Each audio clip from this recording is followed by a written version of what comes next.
खालिस्तान की मांग पर इंदिरा गांधी ने जान दे दी, फिर क्यों गांधी परिवार पर देश के टुकड़े करने का इल्जाम लगता है?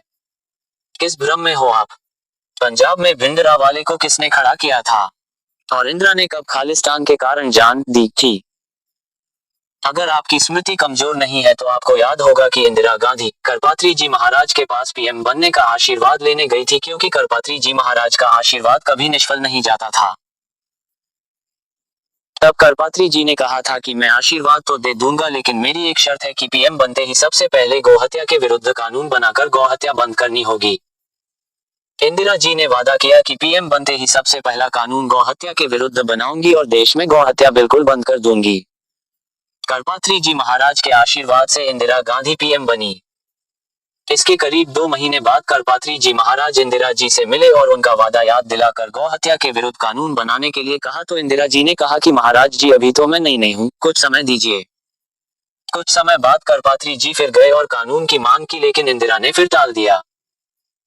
कई बार मिलने और वादा याद दिलाने के बाद भी जब इंदिरा ने गौहत्या बंद नहीं की, कानून नहीं बनाया, तो 7 नवंबर 1966 उस दिन कार्तिक मास शुक्ल पक्ष की अष्टमी तिथि थी,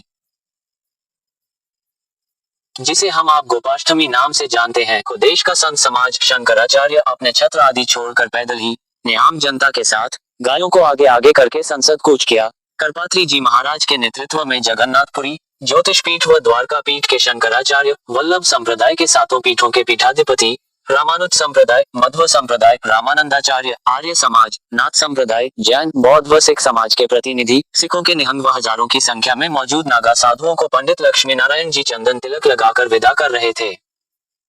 लाल किला मैदान से आरंभ होकर नई सड़क व चावड़ी बाजार से होते हुए पटेल चौक के पास से संसद भवन पहुंचने के लिए इस विशाल जुलूस ने पैदल चलना आरंभ किया।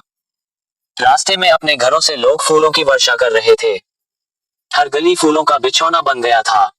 ये हिंदू समाज के लिए सबसे बड़ा ऐतिहासिक दिन था।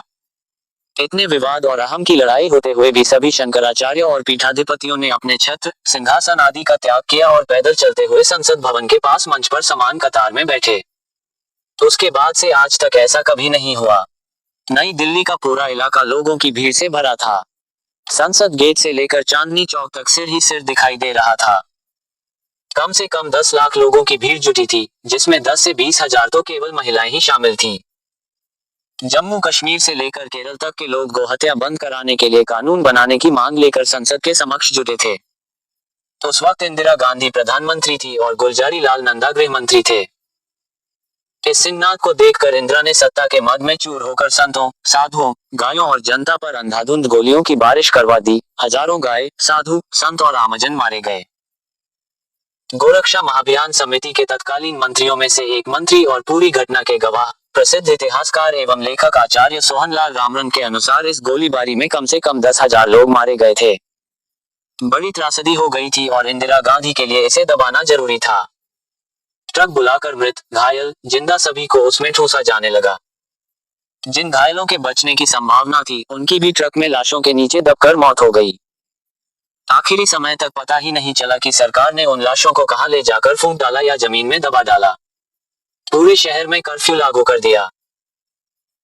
तब करपात्री जी महाराज ने मारी हुई गायों के गले से लिपकर रोते हुए कहा था कि हम तो साधु हैं, किसी का बुरा नहीं करते, लेकिन तूने माता समान निरपराध गायों को मारा है, जा इसका फल तुझे भुगतना पड़ेगा। मैं श्राप देता हूँ कि एक दिन तेरी देह भी इसी प्रकार गोलियों से छलनी होगी और तेरे कुल और दल का विनाश करने के लिए मैं हिमालय से एक ऐसा तपस्वी भेजूंगा जो तेरे दल और कुल का नाश करेगा। जिस प्रकार करपात्री जी महाराज का आशीर्वाद सदा सफल ही होता था, उसी प्रकार उनका श्राप भी फलीभूत होता था।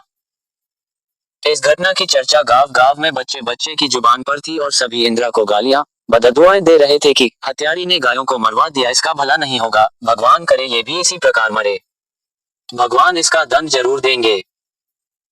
अब इसे संयोग कहेंगे या करपात्री जी महाराज का श्राप की इंदिरा का शरीर ठीक गोपाष्टमी के दिन उसी प्रकार गोलियों से चालनी हुआ जैसे करपात्री जी महाराज ने श्राप दिया था। और अब नरेंद्र दामोदर दास मोदी के रूप में वह तपस्वी भी मौजूद है जो कांग्रेस का विनाश कर रहा है और जिसका खुला आह्वान है कांग्रेस मुक्त भारत।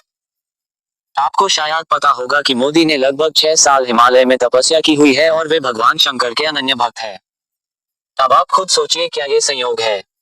1 संजय गांधी मरे आकाश में तिथि थी गोपाष्टमी। 2 इंदिरा गांधी मरी आवास में तिथि थी गोपाष्टमी। 3. राजीव गांधी मरे मद्रास में, तिथि थी गोपाष्टमी। अब आप सोच कर बताइए कि क्या इंदिरा गांधी ने वास्तव में खालिस्तान के लिए जान दी थी।